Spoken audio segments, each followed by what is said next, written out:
Layaknya semua mobil, setiap benda ataupun karya memiliki sesuatu yang menjadi kriteria itu bagus atau tidak. Nah, gimana sih kriteria bagus sebuah lagu atau karya dari seorang musisi? Nah, sekarang saya akan membahasnya dalam 4 poin. Pertama, karya yang bagus itu memiliki nada atau musik yang mudah diingat.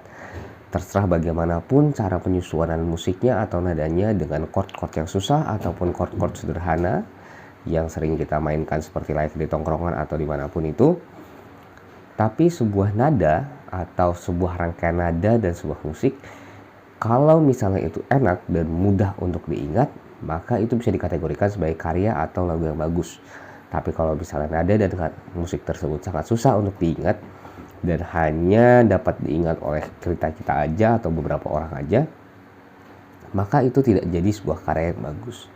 Sekali lagi, mudah diingat ini tidak hanya untuk semua orang ya, tidak hanya untuk sekelompok orang, tapi mudah diingat ini ada kriterianya juga gitu. Misalnya orang-orang yang menyukai musik-musik pop, maka dia akan mudah untuk mengingat nada atau musik-musik yang bernuansakan seperti pop. Tapi kalau misalnya orang tersebut menyukai dari genre musik tertentu, misalnya metal, blues, atau rock, maka nada-nada yang mudah diingat oleh dia adalah nada-nada yang sering didengar sebelumnya dan mudah untuk dicerna.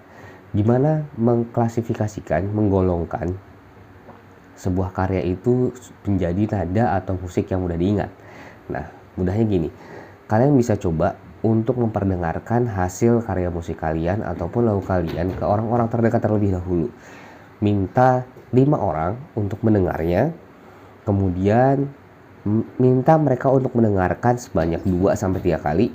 Dan ingat, minta mereka untuk mengingat part bagian refnya. Jika mereka bisa mengingat dengan mudah di part bagian refnya aja, misalnya di bagian ref aja, mudah untuk mengingat, maka karya tersebut bisa digolongkan sebagai karya dengan nada atau musik yang mudah diingat. Tapi kalau bagi orang-orang terdekat kalian untuk mencobanya, untuk mendengarkannya aja tidak familiar dan cukup susah untuk mengingat nadanya atau mengulang lagi nadanya ketika kita minta, maka karya dari nada tersebut cenderung untuk susah untuk diingat orang-orang lain. Mengingat orang-orang terdekat kita harusnya sudah tahu dong selera musik mereka seperti apa. Lalu yang kedua adalah liriknya mudah dan dekat di setiap orang. Jadi karya yang bagus atau lagu-lagu yang bagus itu memiliki lirik-lirik yang relate, lirik-lirik yang dekat dengan kondisi kehidupan kita masing-masing. Misalnya, ada orang yang menggambarkan kisah cinta dengan bahasa A, ada orang yang membahasakan kisah cinta dengan bahasa B, atau dengan gaya bahasa tertentu atau dengan dialek tertentu. Itu akan mudah diingat untuk orang-orang yang berada di wilayah tersebut. Makanya lagu-lagu cinta dengan bahasa Indonesia yang mendayu-dayu, yang sedih di Indonesia sendiri masih cukup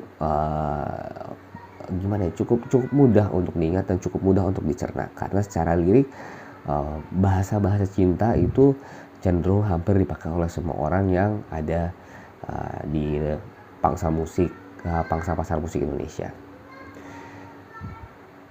Terus gimana sih bahasa ini dibilang mudah lagi untuk dicerna? Nah, kalau untuk bahasa musik yang mudah dicerna, teman-teman bisa sama halnya dengan tadi tuh, nyobain ke orang-orang terdekat dulu. Kalau misalnya dia mengingat nadanya, kemudian dia sampai catch up, mengingat lirik lagu tersebut, tidak harus seutuhnya, minimal mereka bisa mengingat tentang intisari dari lagu tersebut dari yang mereka dengar, maka itu adalah lagu-lagu yang mudah dicerna. Kalau misalnya orang mendengarkan 1-2 kali dan tidak bisa mencerna apa sih inti lagunya, bukan menghafal liriknya ya, tapi inti lagunya itu apa, itu berarti liriknya cukup sulit untuk dicerna, karena biasanya ada tafsiran-tafsiran tertentu yang kita sebagai penulis ataupun teman-teman yang sedang membuat karya tersebut punya bahasa sendiri.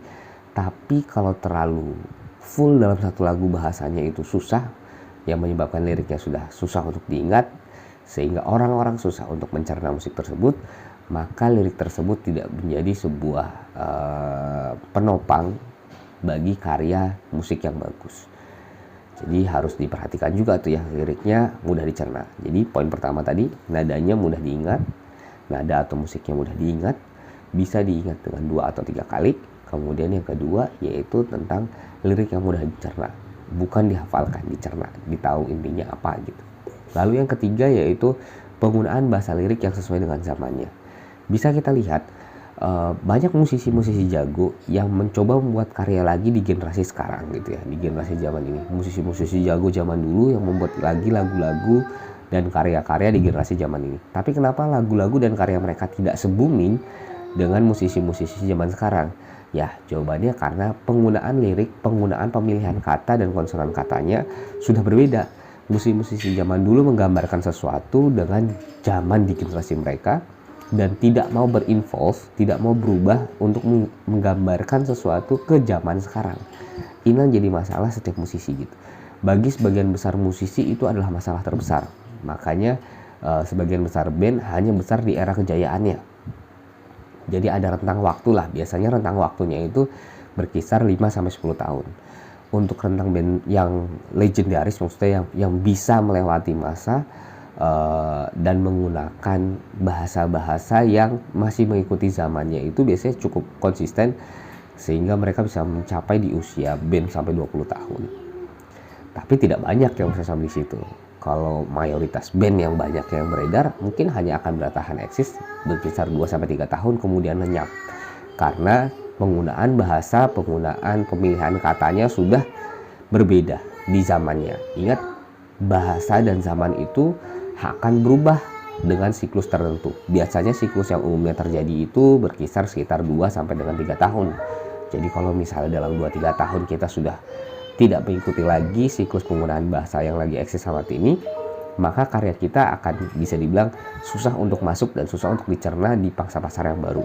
Kecuali kita spesifik menggunakan musik-musik yang dengan bahasa-bahasa yang memiliki kriteria bahasa tertentu. Misalnya musik-musik yang berbau politik, musik-musik yang berbau kebebasan bersuara, dan lain-lain sebagainya.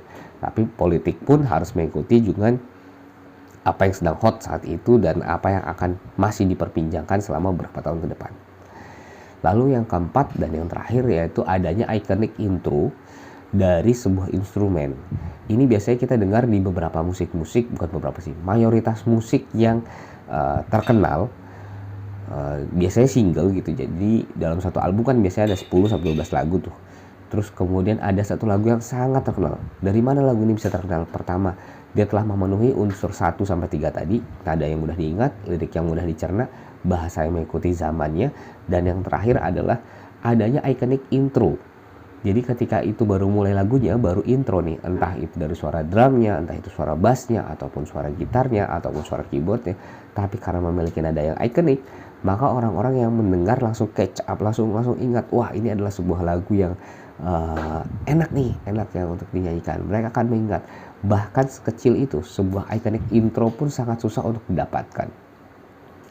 Biasanya musisi akan berfokus pada solo yang susah, penggunaan kunci yang kompleks untuk menunjukkan tingkat musikalitas dan segala macamnya. Maka itu akan susah untuk mendapatkan iconic intro ataupun 3 unsur lainnya tadi. Nah, oke, sekarang saya mau ingat-ingat lagi. Jadi ada 4 item disebutkan kriteria sebuah karya yang bagus itu, atau karya musik yang bagus ya. Kriteria sebuah karya musik yang bagus ataupun lagu yang bagus ada 4. Yang pertama adalah nadanya mudah diingat, liriknya mudah dicerna, kata-katanya mengikuti zaman, dan yang keempat yaitu adanya iconic intro dari sebuah instrumen, apapun instrumennya. Gitu aja, terima kasih, see you.